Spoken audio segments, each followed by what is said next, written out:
하나님 말씀 봅니다. 베드로전서 1장 18절과 19절 2절 보도록 하겠습니다. 베드로전서 1장 18절과 19절 2절입니다. 같이 읽겠습니다. 너희가 알거니와 너희 조상이 물려준 헛된 행실에서 대속함을 받은 것은 은이나 금같이 없어질 것으로 된 것이 아니요 오직 흠 없고 점 없는 어린 양 같은 그리스도의 보배로운 피로 된 것이니라. 아멘. 우리가 지난주부터 그리스도의 십자가의 대속의 죽음을 통해서 성취된 것이 무엇인가를 살펴가기 시작을 했습니다. 그리스도의 십자가의 죽으심을 통해서 이루어진 것을 크게 세 가지 카테고리로 나눌 수 있는데, 하나는 저와 여러분들과 같은 죄인을 구원하셨다, 구원하는 일이 이루어졌다, 이렇게 말할 수 있고, 또 그리스도의 십자가를 통해서 하나님이 어떤 분이신가가 계시되었다, 이런 또 카테고리로 나눌 수 있어요. 또 마지막으로는 그리스도의 십자가를 통해서 사탄과 악의 세력을 정복하셨다. 사탄과 악의 세력의 정복, 이 세 가지 범주로 우리가 나누어 볼 수가 있습니다. 그리고 또다시 이 죄인을 구원하셨다라고 할 때 그 구원에는 구원의 그 풍성함과 그 깊이가 다양하기 때문에 이 구원에 대해서 묘사하는 것들도 굉장히 다양한데, 그 첫 번째로 이제 우리가 지난주에는 화목에 대해서 살펴보았습니다. 그리스도의 십자가의 죽으심을 통해서 하나님과 우리 사이에 화목이 이루어졌다, 하나님이 화목되었다, 이런 것을 우리가 살펴보았습니다.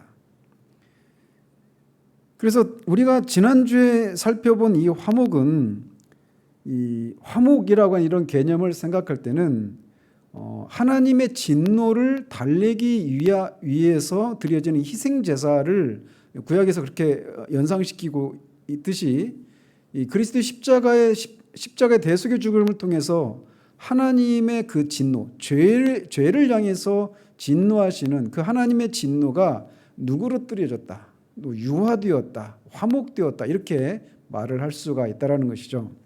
그래서 이 화목이라고 하는 개념을 생각하면 장소적으로는 성전이라고 하는 그런 장소가 떠오르게 되고, 어떤 제사를 드리는, 진노를 달래기 위한 제사를 드리는 어떤 의식이 이렇게 연상이 된단 말이죠. 그런데 이제 오늘 우리가 살펴보려고 하는 것은 구속에 대해서 살펴보려고 합니다. 그래서 이 구속이라고 하는 것은 영어로 말하면 리뎀션이라고 하는 단어인데, 이 구속이라고 하는 것은 시장이라고 하는 그런 장소를 떠올리는 그런 개념입니다.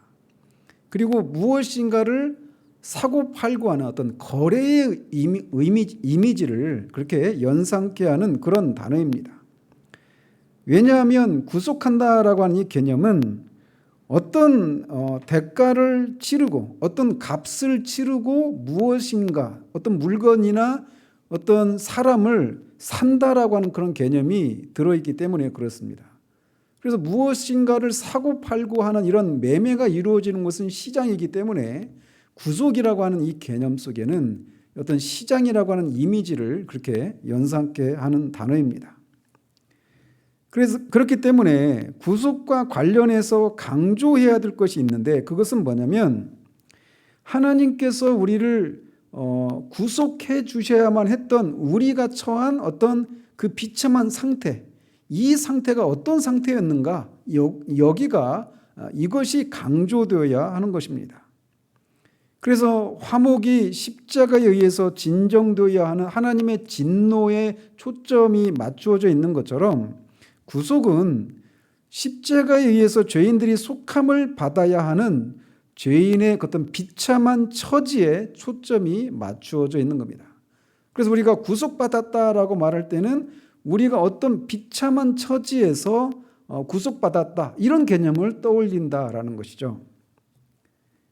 원래 이 구속이라고 하는, 이 리뎀션이라고 하는 단어는 노예를 매매하거나 해방시켜주는 일에서 유래한 단어입니다. 이렇게 노예를 해방시켜주는 행위 자체를 구속 이렇게 부르는 반면 노예를 해방시키기 위해서 치르는 값 이거를 속전이라고 말을 합니다. 영어로는 랜섬이라고 하는 그런 단어죠. 그래서 우리가 랜섬웨어 이런 어떤 바이러스에 관련된 그런 용어가 있잖아요. 랜섬. 거기서 나오는 건데 이 구속은 그래서 구속이라고 하는 것은 속전을 어떤 값을 지불함으로써 해방시키는 그런 절차라고 할 수가 있습니다. 따라서 우리가 구속받았다라고 말 때 그 개념은 그리스도께서 우리의 속전을 지불하심으로써 우리를 어떤 노예 상태에서 해방시킨 것이다 이렇게 정의를 할 수가 있는 거예요.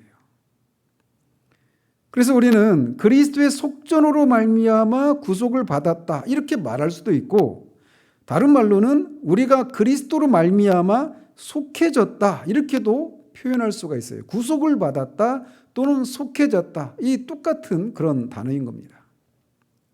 그래서 실제로 구약 성경에 보면 어떤 재산이나 동물들이나 사람들이나 심지어는 국가가 어떤 값을 지불하고 구속받은 그런 사례들이 성경에 등장을 합니다. 그래서 그런 모든 것들은 결국은 그리스도의 피값으로 우리가 구속받을 것을 예표하는 그런 어떤 규례들이라고 할 수 있단 말이죠. 그래서 예를 들면 재산이 속해지는 그런 경우들이 있습니다. 그래서 우리가 얼마 전에 그 룻기를 살피면서 기업물을자에 대한 그런 규정에 대해서 우리가 살피지 않았습니까? 그래서 그런 경우에 이 기업물을자, 기업물을 그런 권리를 가지고 있는 사람, 권리를 가진 사람 이렇게 말할 수도 있고 어떤 의미에서는 의무를 이행할 사람 이렇게 말할 수 있습니다. 그래서 이렇게 기업물을자가 이 팔린 재산을 다시 사서 돌려주는 그런 의무 또는 그런 특권을 가지고 있지 않습니까? 그런 경우가 바로 여기에 해당되는 거예요. 그래서 보아스도 그렇고 예레미야의 경우에서도 그런 것들을 볼 수가 있습니다. 그래서 구약에서 이렇게 기업 물을 자가 팔린 어떤 재산을 사서 그거를 다시 돌려주는 것, 이것 자체가 구속이라고 하는 이런 개념이 들어있는 그런 사례라는 것이죠. 그래서 이제 기업 물을 자 이런 것은 결국은 가족이나 어떤 지파의 재산이 보존되도록 하기 위한 어떤 규정이었던 것이죠. 이렇게 어떤 구속이라고 하는 개념이 팔린 재산을 다시 값을 치르고 사서 돌려준다라고 하는 이런 개념이 첫 번째 이렇게 그런 사례로 살펴볼 수가 있어요. 그리고 또 구속이라는 개념이 동물의 경우에도 적용되는 사례가 있습니다. 그래서 출애굽기 23장이나 34장, 민수기 18장 이런 곳에서 우리가 살펴볼 수 있는데 그런 규정들을 보면은 모든 처음 난 가축의 경우에는 그게 여호와의 것으로 돌려져야만 했습니다. 나귀와 부정한 동물들은 소유자가 사서 다시 이렇게 돈을 내고 다시 사내올 수는 있었는데 동물들의 경우에도 이렇게 값을 치르고 산다라고 하는 그런 개념이 적용되었습니다. 사람들을 속하는 경우에는 더 다양합니다. 그래서 예를 들면 이스라엘 개개인의 경우에 이 인구조사, 민수기에서 인구조사를 2번 실시하는데 그 인구조사 시에 각 사람은 생명의 속전을 내야만 했습니다. 그래서 이 한세길인지 반세길인가 이렇게 바쳐야만 했단 말이죠. 특별히 장자의 경우들, 첫 번째 유월절이 10가지 재앙 중에 마지막 재앙과 관련해서 생긴 절기지 않습니까? 그래서 이 처음 난 것들은 여호와께 속한 것이에요. 그래서 그 장자의 경우에는 이 장자의 경우들은 반드시 속해져야만 했습니다. 또 사람을 받아서 뿔로 받아가지고 죽인 그 황소의 주인은 그 죽은 사람에게 어떤 적당한 값을 지불하지 않으면 그 황소의 주인이 죽게 됩니다. 그래서 그 황소의 주인이 자신의 생명을 속하기 위해서는 죽은 사람에게 어떤 값을 지불해야 했어요. 그런 경우도 이 구속 또는 속한다 이런 개념이 적용될 수 있는 사례이죠. 또는 어떤 경우에 어떤 사람이 너무나 가난해 가지고 자기 자신을 스스로 노예로 그렇게 노예가 된 사람의 경우에 자기가 그런 노예 상태에서 벗어나기 위해서는 값을 치러야 됐어요. 자신이 값을 치르든지 아니면 어떤 유력한 친족이 그 사람의 그 몸값을 치르고 그걸 노예 상태에서 해방시켜 주는데 그것 또한 속전을 치른다 또는 구속과 관련된 그런 사례라고 할 수가 있습니다. 그래서 이런 경우들에 이 사람들과 관련되어서 속전을 주고 그를 어떤 상태 가운데서 해방시키고 구속시키는 이런 것은 항상 어떤 값을 치르는 일이 있고 그 값을 치르는 어떤 사람이 늘 있기 마련이었습니다. 그래서 저당 잡힌 재산을 회복하거나 도살자에게 동물을 건져내거나 혹은 사람을 노예 상태나 심지어 죽음에서 구해내기 위해서 필요한 값을 누군가가 지불해야만 했어요. 자, 이렇게 재산, 동물, 사람을 어떤 상태에서 건져내기 위해서는 어떤 누군가가 값을 치러야 된다. 이런 구속과 관련된 그런 규정들이 이런 것들 속에서 찾아볼 수가 있어요. 근데 마지막에 국가의 경우에도 속함을 받아야 하는 경우도 있었습니다. 예를 들면 이스라엘은 출애굽하기 전에 애굽의 노예였죠. 그리고 가나안 땅에 들어와서 하나님께 불순종한 결과 바벨론의 포로로 잡혀갔잖아요. 전쟁 포로가 되었단 말이에요. 이전에는 노예였고 후에는 전쟁 포로가 되었습니다. 그래서 여호와께서 그런 상태의 이스라엘이라고 하는 국가를 해방시키기 위해서 취한 행동에 대해서 성경은 구속이라고 하는 단어를 사용해서 말을 하고 있습니다. 예를 들면 이사야 43장 1절에 야곱아 너를 창조하신 여호와께서 지금 말씀하시느니라. 이스라엘아 너를 지으신 이가 말씀하시느니라. 너는 두려워하지 말라. 내가 너를 구속하였고 내가 너를 지명하여 불렀나니 너는 내 것이라. 자, 구속했다. 너는 내 것이다. 이 개념을 잘 염두에 두고 있기를 바랍니다. 뒤에서 이제 이 내용을 좀 더 구체적으로 살필 거예요. 근데 어쨌든 이렇게 이 이스라엘이라고 하는 나라가 애굽의 노예로 있었을 때 그리고 이스라엘이라고 하는 나라가 바벨론의 전쟁 포로로 잡혀갔을 때 하나님이 그들을 해방시켜 주시는데 그때도 하나님이 어떤 값을 치르고 구속하셨다 이렇게 말을 하고 있다는 거예요. 그래서 동물이나 재산, 사람에게만 어떤 값을 치르고 구속한다 이렇게 적용되는 것이 아니라 국가의 경우에도 그렇게 구속하기 위해서 어떤 값을 치렀다라고 하는 그런 개념을 사용하고 있다는 것이죠. 그렇다면 어떤 재산이나 동물이나 사람의 경우에는 치르는 값이 뭐 재물이든지 어떤 사람, 어떤 재산 이런 것들이잖아요. 재산이고 그것을 치르는 주체도 사람입니다.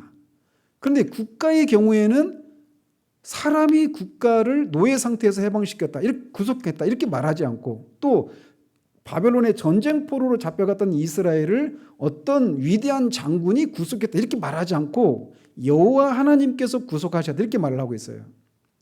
그렇다면 이스라엘이라고 하는 이 국가를 하나님이 구속하시기 위해서 구속이라고 하는 개념은 항상 어떤 값을 치르고 산다 이런 개념이 있다고 그랬잖아요. 그런데 국가라고 하는 개념, 국가를 구속하기 위해서 여호와 그 주체가 사람이 아니라 여호와 하나님이신데 여호와 하나님이 이스라엘이라고 하는 국가를 구속하기 위해서 애굽의 노예 상태에서 또 바벨론의 전쟁 포로 상태에서 구속하기 위해서 치르신 값은 뭘까요? 이것에 대해서 벤자민 어필드는 이렇게 말을 합니다. 애굽으로부터의 구속은 하나님의 힘을 크게 사용하신 결과이며 그런 의미에서 비싼 대가가 치러진 것이라는 생각이 하나님의 힘에 대한 완곡한 언급 속에서 두드러지게 나타나며 또한 여기서 전달하고자 하는 중심 사상인 것 같다. 왜냐하면 하나님은 편팔과 능한 손으로 이스라엘을 구속하셨기 때문이다. 이렇게 말을 했습니다. 즉 다른 말로 말하면 이스라엘을 구속하기 위해서 여호와 하나님께서 치르신 값이 뭐냐? 바로 하나님의 편팔과 능한 손으로 표현된 그분의 능력이라는 거예요.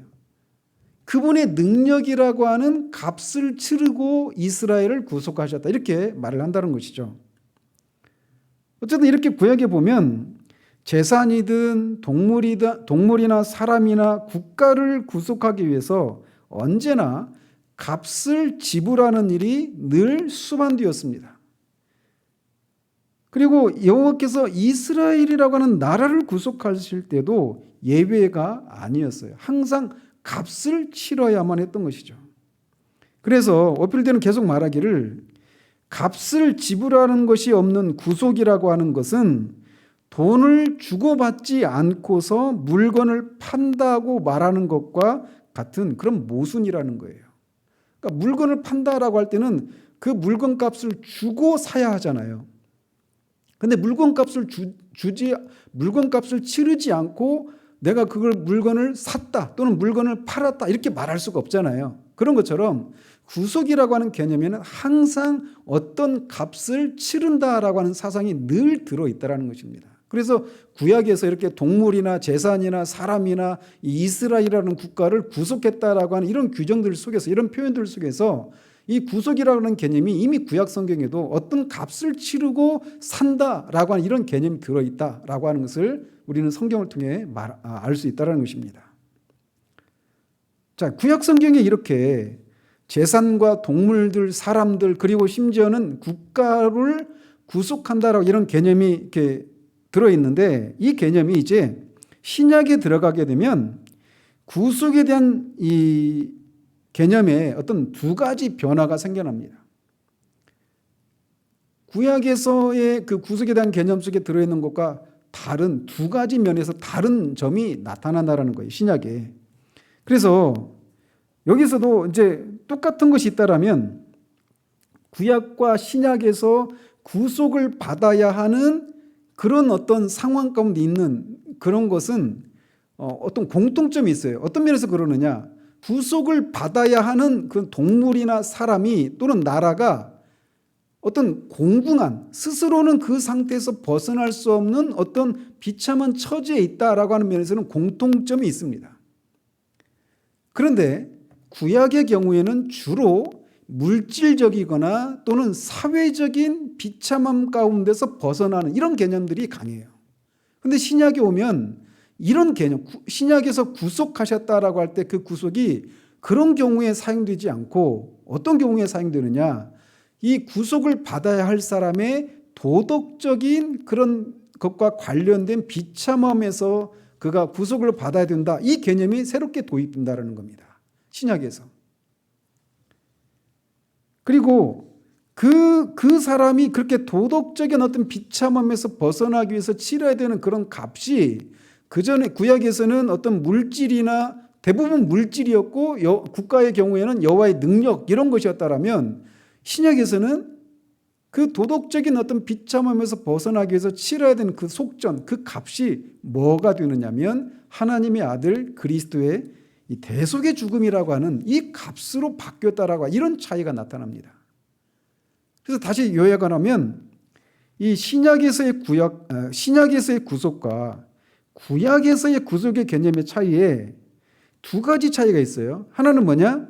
구속을 받아야 하는 대상이 구속을 받아야 하는 그런 사람이나 그 동물도 있으니까 구속을 받아야 하는 대상이 물질적이거나 사회적인 비참함 가운데 있느냐 아니면 도덕적인 비참함 가운데 있느냐 이런 차이가 있다는 것입니다. 그리고 그 구속을 받기 위해서 치러야 되는 값에 있어서도 물질이냐 아니면 하나님의 아들의 대속의 죽음이냐 이런 차이가 신약에서 생겨나기 시작하는 거예요.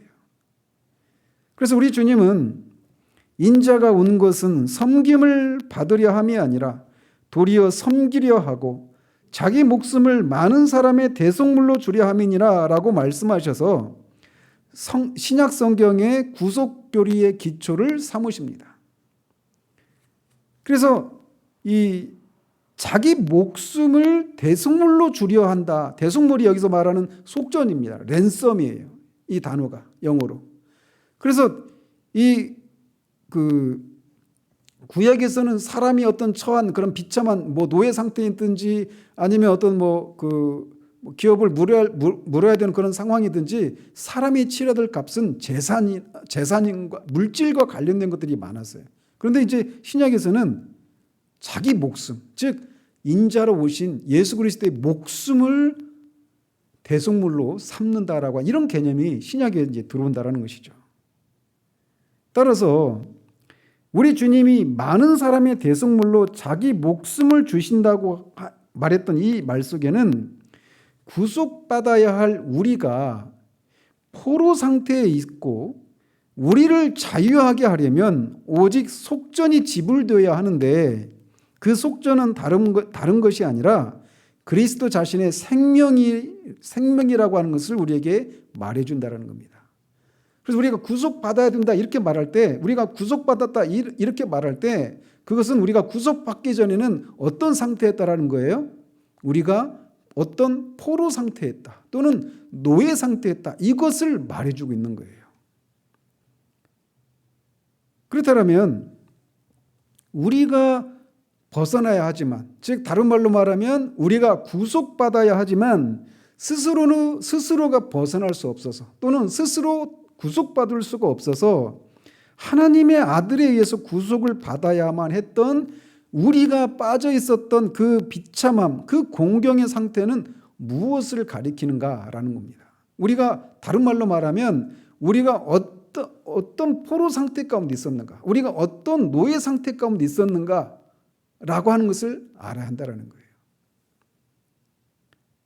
그래서 우리는 구약의 경우에 빚을 졌거나 포로가 되었거나 노예였거나 유배되었거나 또는 어떤 당해야 할 어떤 형벌과 같은 사회적인 상황으로부터 사람들이 속함을 받을 수 있다라고 하는 것을 앞에서 살폈잖아요. 그렇지만 이제 하나님의 아들 그리스도께서 우리를 위해서 속전을 지불하셔야만 했던 우리가 빠져 있었던 노예 상태는 이렇게 구약에서의 경우처럼 물질적이거나 사회적인 그런 것이 아니라 도덕적인 굴레 상태였다는 겁니다.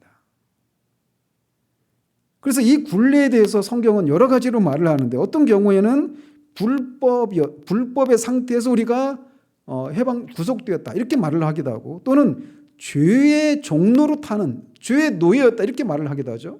그래서 죄의 노예였기도 하고 또 율법의 노예였기도 했고 또 사탄의 노예였기도 했고 사망의 노예였기도 했었습니다. 그리고 오늘 본문에 나오는 것처럼 너희 조상이 물려준 헛된 행실에서 너희가 대속을 받은 것은 할 때 그 대속이 구속이라고 하는 단어와 똑같은 단어거든요. 그래서 우리가 우리 조상들이 물려준 헛된 행실이라고 하는 이 굴레, 이 노예 상태에서 노예 상태 가운데 있었다라고 성경은 말해주고 있는 거예요. 그래서 이렇게 다양하게 우리가 구속받아야만 했던 우리가 처해 있었던 이 노예 상태에 대해서 죄, 율법, 죽음, 사망, 헛된 행실 이렇게 다양하게 묘사하고 있단 말이죠. 그래서 우리가 그리스도의 이 대속의 죽으심을 통해서 이런 노예 상태 가운데서 해방이 되었는데 우리가 이런 포로 상태에서 벗어나는 것이 우리의 구속의 완성은 아니라는 겁니다. 이게 무슨 말이냐? 그 이상으로 이루어져야 할 일이 있다는 겁니다. 우리는 분명히 죄의 종로로 타는 데에서 해방이 되었습니다. 죄가 더 이상 우리에게서 왕노로 탈 수가 없어요. 사망도 마찬가지고 사탄도 마찬가지고 또 율법도 마찬가지입니다. 그럼에도 불구하고 그런 노예 상태에서 그리스도의 대속의 죽음을 통해서 우리가 구속을 받았어요. 그런데 그 구속을 받았는데 그 구속을 받은 것으로 우리가 완전한 구속을 받은 것은 아니라는 거예요. 왜냐하면 그리스도께서는 타락으로 인한 모든 것들로부터 우리를 해방시키기 위해서 우리를 구속하셨기 때문이에요. 그래서 디도서 2장 14절에서는 모든 불법에서 우리를 구속하기 위해서 자신을 주셨다, 이렇게 말을 하고 있는 거예요. 그런데 보십시오. 우리가 모든 불법에서 구속을 받았는가 라고 말할 때 그 말이 어떤 의미에서는 맞고 어떤 의미에서는 아직은 아닙니다, 이렇게 말을 해야 되는 상황 가운데 있다는 거예요. 어떤 면에서 아직은 아니다라고 말할 수 있느냐? 우리가 완전한 구속을 받는 것은 예수 그리스도가 재림하실 때 완전한 구속을 받게 됩니다. 그래서 우리가 몸도 구속을 받아야 되거든요. 우리 몸도. 그래서 죽지 않을 그 부활의 몸을 입는 순간 우리의 구속이 완성이 되는 거예요. 그 상태를 영화의 상태라고 말을 하지 않습니까? 그런 의미에서 우리가 그리스도로 말미암아 구속을 받았지만 우리의 구속이 아직 완성된 것은 아니다, 이렇게 말을 하는 거예요. 이것은 마치 이 구약의 하나님의 백성들이 비록 애굽과 바벨론의 이 속박에서는 벗어났을지라도 여전히 예루살렘의 구속을 바라고 있었던 것처럼 신약의 하나님의 백성들도 비록 그리스도의 대속의 죽음을 통해서 죄책과 하나님의 심판에서는 이미 구속되었지만 우리는 여전히 완전한 구속의 날을 기다리고 있다는 거예요. 그 날은 바로 그리스도의 재림을 통해 이루어지는 우리의 몸이 구속을 받는 그런 때를 가리킵니다. 그때 모든 신음하고 있는 피조물들이 부패라고 하는 굴레에서, 썩어질 것들에서 해방될 것이고 하나님의 자녀가 누리는 영광의 자유에 참여하게 된다라고 사도가 로마서 8장에서 말을 하고 있는 것이죠. 그리고 그 일이 이룰 때까지 그 일이 반드시 이루어질 것이라고 하는 그런 보증으로 성령을 우리에게 주셨다라고 성경은 말해주고 있어요.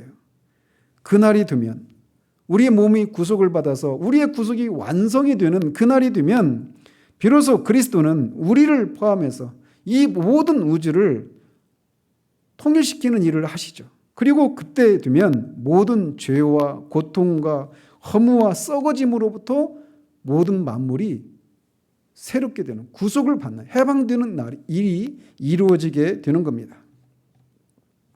이렇게 신약에서는 우리가 구속을 받아야 하는 그런 상태는 도덕적인 그런 굴레의 상태 가운데 있다라고 말을 해주고 있어요. 그래서 죄의 노예였고 사망의 노예였고 사탄의 노예였고 율법의 노예였는데 그리스도의 그 죽음을 통해서, 대속의 죽음을 통해서 우리가 이런 구속의 상태에서 벗어났다, 해방을 받았다, 이런 것들로부터 자유하게 되었다, 이렇게 말을 하고 있는 겁니다.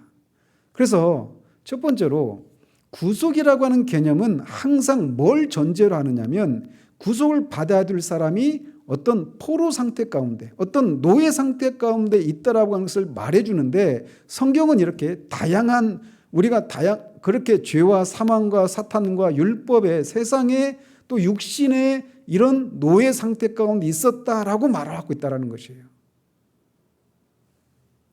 그런데 사람들이 많은 경우에 예수님을 믿으면, 하나님을 제대로 믿으면 우리가 구속을 받는다라고 그런 생각을 하잖아요. 어떤 의미에서 구속을 말하냐면 여기서 말하는 어떤 해방을 받는다, 그래서 자유함을 누리게 된다, 이런 의미의 구속이 아니라 뭔가 속박을 받는다라는 그런 생각을 하잖아요.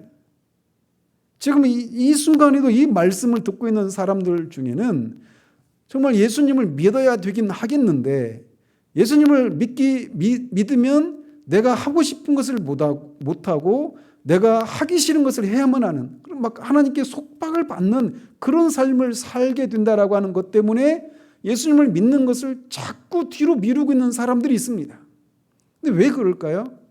그들의 눈이 어두워져서 자신이 이렇게 죄의 종로로 타고 있고 죄의 노예이고 율법의 노예이고 그래서 율법의 저주를 받아 하나님의 심판안이 있다라고 하는 것을 알지 못하기 때문에 그래요. 자신이 사망의 노예 상태 가운데 있고 사탄의 노예 상태 가운데 있다라고 하는 것을 모르니까 하나님을 믿으면 자신이 하고 싶은 삶을, 그런 자유로운 삶을 살지 못한다고 생각하면서 계속해서 자신이 살고 싶은 삶을 계속 살기 위해서 그렇게 그 예수님을 믿는 일들을 자꾸 뒤로 미룬단 말이죠. 근데 실상은 자신이 이미 그렇게 노예 상태 가운데 있어서 구속을 받아야 되는, 예수 그리스도의 그 대속의 죽음을 통한 구속을 받아야 된다라고 하는 그 사실을 모르기 때문에 그런 생각을 하는 것이죠. 그러나 성령께서 그의 눈을 뜨게 하셔서 자신이 이렇게 죄의 종노릇하고 있고 사망과 율법과 사탄의 그런 육신의 정욕에 세상의 헛된 것들의 노예 상태 가운데 있다라고 하는 것을 알게 하시고, 그 상태에서 벗어나기를 원하지만 스스로 벗어날 수 없는 그런 자신의 비참한 그런 노예 상태, 포로 상태를 깨닫게 하는 순간, 그때부터 그는 비로소 애통해하고 심령이 가난하고 의에 줄이고 목마른 심정으로 그렇게 그리스도를 찾게 되는 것입니다. 아직 그런 자신의 그런 비참한 처지를 알지 못하기 때문에 자꾸 하나님 그리스도를 통해 제대로 믿으면 하나님께 속박을 받고 자유를 잃어버린다고 생각하는데, 실상 이미 그에게는 자유가 없어요. 이미 노예 상태 가운데 있단 말이죠. 어쨌든 구속이라고 하는 개념은 이렇게 첫 번째로 우리가 생각해야 될 것은 구속을 받아야 되는 사람이 어떤 노예 상태 가운데 있다라고 하는 것을 전제하고 있다라는 거예요. 자, 그리고 두 번째로 구속과 관련해서 우리가 생각해야 될 것은 이렇게 우리가 스스로 벗어날 수 없는, 우리가 처한 이런 도덕적인 굴레, 즉 다른 말로 말하면 우리가 빠져있는 어떤 노예 상태, 어떤 포로 상태에서 구속되기 위해서 치러진 값이 무엇인가라는 겁니다. 그 값은 바로 그리스도 자신입니다. 그리스도 자신이라고 하는 값을 치르고 우리가 구속을 받은 거예요. 자, 우선 성육신 속에서, 즉 우리에게 이르기 위해서 우리의 상황 속으로 들어오는 데 치른 값이 있어요. 예수님이 인간의 몸을 입으시고 이 땅에 오신 것, 그것은 예수님의 입장에서 보면 값을 치르는 행위란 말이죠. 그래서 성육신 자체가 우리를 대속하기 위해서 그리스도께서 치르신 속전입니다. 값입니다. 그래서 갈라디아서 4장 4절 5절에서 이렇게 말을 하죠. 하나님이 그 아들을 보내사 여자에게서 나게 하시고 율법 아래에 나게 하신 것은 율법 아래에 있는 자들을 속량하시고, 여기서 속량이 구속이에요. 속량하시고 우리로 아들의 명분을 얻게 하려 하심이라, 이렇게 말을 합니다. 이렇게 우리를 구속하기 위해서 치러진 값은 그분의 성육신이에요. 뿐만 아니라 디모데전서 2장 6절과 디도서 2장 14절에서는 우리를 구속하기 위해서 그리스도께서 치르신 값을 자기 자신이다, 이렇게 말을 하고 있습니다. 즉 그리스도께서 또 마가복음 10장 45절에서는 그가 자기 목숨을 주셔서 우리를 속량하셨다, 이렇게 말을 하고 있어요. 그래서 이런 구절들에서는 예수님이 자기 자신을, 이 속전을 위해서 자기 자신을, 자기 목숨을 내어주셨다. 그가 치르신 값이 자기 목숨이다. 자기 자신이다. 이렇게 말을 한단 말이죠. 그런데 훨씬 많은 경우에 우리의 구속을 위해서 그리스도께서 치르신 값을 표현할 때 가장 많이 사용되는 용어는 그리스도의 피입니다. 그리스도의 보배로운 피예요. 오늘 우리 본문에서도 말하고 있는 것처럼 너희가 알거니와 너희 조상이 물려준 헛된 행실에서 대속함을 받은 것은 바로 이 구속함을 받은 것, 똑같은 단어입니다. 은이나 금같이 없어질 것으로 된 것이 아니요 오직 흠없고 점없는 어린 양 같은 그리스도의 보배로운 피로 된 것이다, 이렇게 말을 합니다.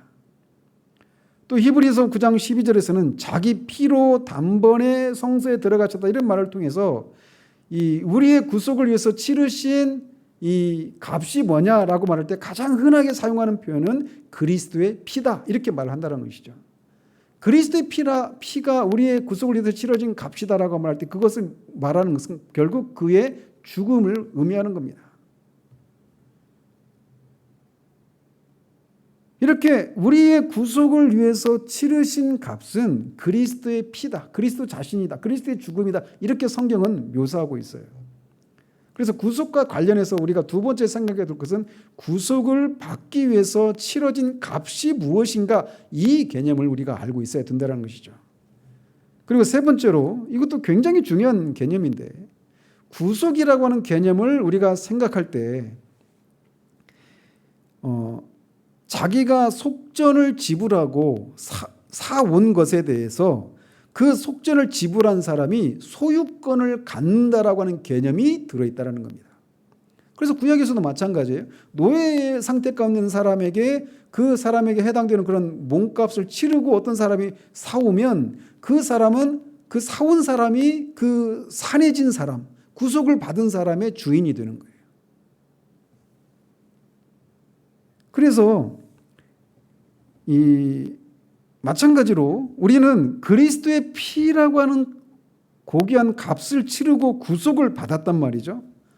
그래서 우리가 예수 그리스도의 피로 말미암아 구속을 받았다 이렇게 말할 때 그 개념이, 그 말이 포함하고 있는 의미는 뭐냐? 우리가 그리스도의 소유라는 것입니다. 우리는 우리 것이 아니라 그리스도의 것이라는 거예요. 왜 우리가 그리스도를 주님이라고 부릅니까? 그것은 그분이 그분의 핏값으로 우리를 사셔서 우리가 그분의 소유가 되었기 때문이에요. 그래서 그분은 우리의 주님이 되는 겁니다. 주인이신 거예요.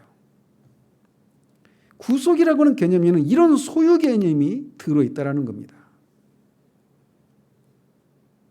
그래서 사도 바울은 사도행전 20장 28절에서 이 에베소에 있는 장로들에게, 감독들에게 하나님께서 그리스도 안에서 하나님이 자기 피로 사신 교회, 이런 표현을 통해서 하나님이 그리스도 안에서 자기 피로 사신 교회를 이 에베소의 장로들이, 감독들이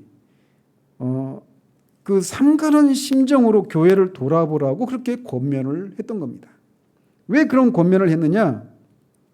교회는 다른 것이 아니라 그리스도 안에서 하나님의 피라고 하는 어마어마한 값을 치르고 산 것이기 때문에 교회를 섬길 때 그 섬기는 것은 말할 수 없는 특권이 된다라고 하는 것을 그 말 속에서 담고 있는 거예요. 교회가 이렇게 그리스도의 피로 산 것이기 때문에 교회를 위해서 수고하는 것은 가치가 있는 일이 되는 것이죠.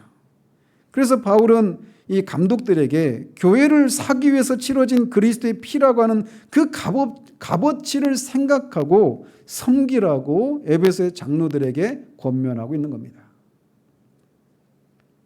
또 계시록 5장 9절에 보면 구속함을 받은 성도들이 어린 양의 귀함에 대해서 이렇게 새 노래로 찬양을 합니다.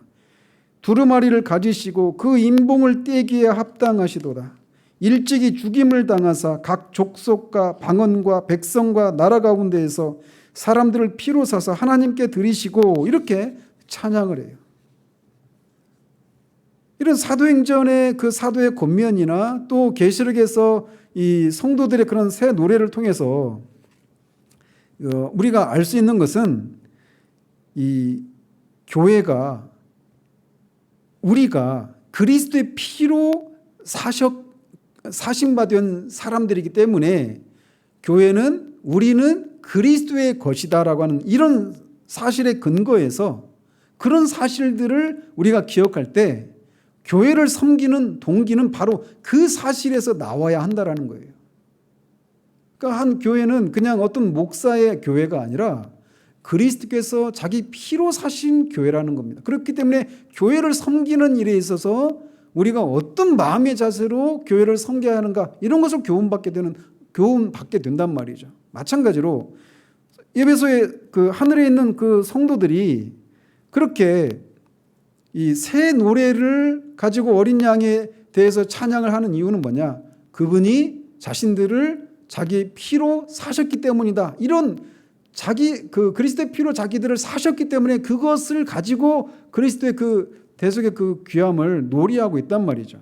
그런 것처럼 그리스도인 우리 각자에게, 우리 각자 개인이 거룩함을, 성화를 이루는 동기도 바로 이 사실에서 근거해야 한다는 거예요. 즉 우리가 그리스도의 것이기 때문에 우리가 거룩함을 이루어야 한다는 것입니다. 그래서 사도 베드로는 구속함을 받았음에도 불구하고 옛날 살았던 그 삶의 패턴을 따라서 부끄러운 행위를 하는 사람들을 향해서 자기들을 사신 줄을 부인하는 자들을 이렇게 묘사를 합니다.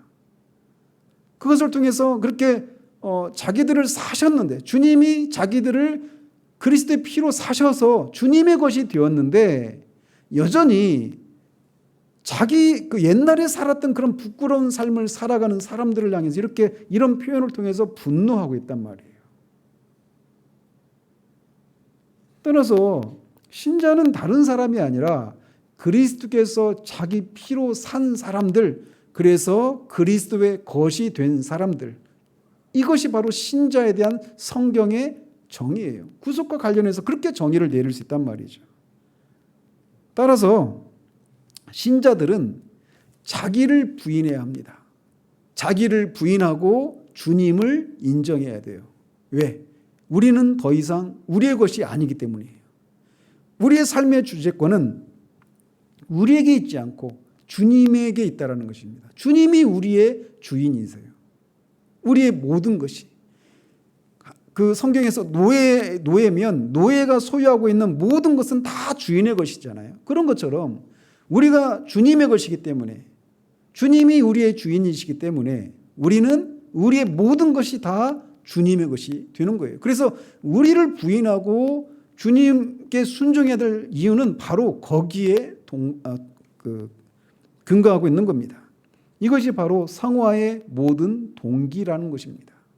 우리가 성화를 이루어야 되는 이유가 있다면 바로 우리가 더 이상 우리의 것이 아니라 주님의 것이 되었다라는 것입니다. 왜? 우리가 그리스도의 피로 말미암아 구속을 받았기 때문에. 구속을 받으면 구속을 한 사람이 구속한 그 사람의 주인이 되기 때문에 그렇게 말을 한다는 것이죠. 그래서 바울은 음행을 멀리하라 이렇게 말을 해요. 성화는 두 가지 측면에서 이루어지잖아요. 하나는 죄를 죽이는 것을 통해서, 소극적인 측면에서는 죄를 죽이는 삶을 통해서 성화를 이루는 거예요. 또 성화는 또 다른 긍정적인 측면이 있죠. 적극적인 측면에서는 실제로 거룩해져 가는 그런 것을 통해 성화가 이루어지는 겁니다. 죄를 죽이고 실제적인 거룩을 이루는, 또는 다른 말로는 은혜를 살리는 이런 것으로 이루어진단 말이에요. 모티피케이션하고 비비피케이션 이런 두 단어를 사용해서 성화를 설명하지 않습니까? 이 성화의 동기는 바로 여기에서 나오는 거예요. 그렇기 때문에 사도는 음행을 멀리하라, 이것은 죄를 죽이는 것과 관련된 성화의 한 측면이잖아요. 그런데 음행을 멀리하라고 이렇게 명령을 하면서 이렇게 권면을 합니다. 너희 몸은 왜 음행을 멀리해야 되느냐? 너희 몸은 너희가 하나님께로부터 받은 바 너희 가운데 계신 성령의 전인 줄을 알지 못하느냐? 이렇게 물으면서 이 너희는 너희 자신의 것이 아니라 값으로 산 것이 되었으니 그런즉 너희 몸으로 하나님께 영광을 돌리라, 이렇게 말을 합니다. 왜 음행을 멀리해 두느냐? 너희는 더 이상 너희의 것이 아니라는 겁니다. 너희는 그리스도께서 사신받은 그리스도의 것이라는 거예요. 그러니까 우리의 몸으로 우리를 위해서 살면 안 되고 음행을 행하는 이런 일을 하면 안 되고, 적극적으로 그런 것을 멀리할 뿐만 아니라 적극적으로는 하나님의 영광을 돌리기 위해서 우리 몸을 사용해야 한다는 거예요. 그리고 이것이 로마서 6장에서 말하고 있는 그런 사상이지 않습니까? 우리의 몸은 하나님에 의해서 창조되었죠. 그리고 그리스도에 의해서 또 사신 바 되었습니다. 그리스도의 구속에 의해서 사신 바 되었습니다. 그리고 성령의 내주하심에 의해서 하나님의 것이 되었어요. 우리 몸에 대한 이 주재권이 바로 거기 있는 겁니다. 그렇기 때문에 우리의 것이 더 이상 아니에요. 그렇기 때문에 우리의 몸을 우리가 오용해서는 안 되는 거예요. 우리 자신을 위해서 사용하면 안 되는 것이라는 것입니다. 도리어 우리는 순종과 이런 자기 부인에 의해서 우리 몸으로 하나님을 영화롭게 해야 되는 거예요. 왜 우리가 하나님을 영화롭게 하는 삶을 살아야 되느냐? 우리가 그리스도의 피값으로 구속함을 받아서 우리가 더 이상 우리의 것이 아니기 때문이라는 겁니다. 우리 주님의 것이라는 거예요. 하나님의 것이라는 겁니다. 그리스도께서 우리를 사셨기 때문에 우리는 사람의 종이 되어서는 안 돼요. 또 다른 어떤 것에도 종노릇을 해서는 안 되는 겁니다. 우리가 죄의 종노릇 했던 사람이고, 사망의 종노릇 했던 사람이고, 이 사탄의 종노릇 했던 사람이고, 율법의 종노릇 했던 그런 사람들이었는데, 우리가 그 상태에서 해방되었기 때문에 우리는 더 이상 죄의 종노릇 하면 안 돼요. 사망과 사탄의 종노릇 하면 안 된다는 겁니다. 우리가 주님의 것으로 사심받은 사람들이기 때문에 그렇다는 거예요. 우리가 누구인가, 이것을 아는 것이 우리가 어떻게 사는가를 규정하는 겁니다. 구속이라고 하는 것, 우리 예수 그리스도의 십자가의 그 대속의 죽음을 통해서 우리가 구속을 받았다라고 성경이 말하는데, 이 말이 결국은 우리가 그리스도의 것이 되었다라고 하는 이것을 말하고 있기 때문에 우리는 더 이상 우리 자신이 아니라 우리를 사신, 우리의 주인 되신 주님을 위해서, 하나님을 위해서 살아야 한다라고 하는 이런 결론에 도달하게 되는 겁니다. 과거에 우리는 다 그렇게 어떤 벗어나야만 하는, 그러나 스스로 벗어날 수 없는 그런 여러 가지 노예 상태 가운데 있었지만, 그리스도의 대속의 죽음을 통해서 우리가 그 노예 상태 가운데서 해방이 되고 이제 주님의 것이 된 그런 사람들이 된 것입니다. 그렇기 때문에 이제 그 주님을 섬기는 것 안에는 참된 자유함이 있게 되는 거예요. 그래서 우리가 정확한 용어는 모르지만 우리가 정말 예수님을 믿게 됐을 때 우리에게 찾아오는 것 중에 하나가 뭐냐면 말할 수 없는 해방감입니다. 자유함이 찾아와요. 이 해방감과 자유함을 누리는 정도, 느끼는 정도는 사람마다 다르죠. 자기가 얼마나 죄의 종노릇하고 살았던 사람인지 이런 것을 알면 알수록 거기에서 해방되었다라고 하는 것에서 오는 그 자유함을 누리는 것, 해방감을 누리는 것은 사람마다 다 달라요. 그럼에도 불구하고 우리가 예수 그리스도를 믿어서 구원받았다라고 말할 때 분명히 여러분이 회심의 때를 한번 생각해 보십시오. 여러분이 그때 어떤 것이 있었느냐면 무엇인가로부터 우리가 해방감을 느끼게 되었다라고 하는 그 자유함, 해방감이었어요. 더 이상 우리가 죄에 대한 심판에 대한 두려움에서 살지 않고 해방을 받는 겁니다. 더 이상 죄책의 그런 죄책에서부터 벗어나고 하나님의 심판에서 벗어났다라고 하는 그 자유함이, 그 해방감이 찾아오는 거예요. 그래서 거기서 막 해방을 맞은 사람들이, 우리가 광복절에 해방절에 광복되었을 때 막 온 사람들이, 국민들이 나와가지고 막 만세를 부르고 기뻐하고 막 그런 기쁨을 표현하잖아요.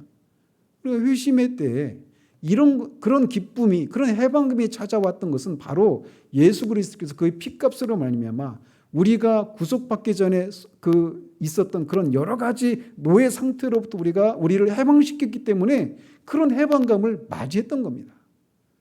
그 정체가 바로 이거예요.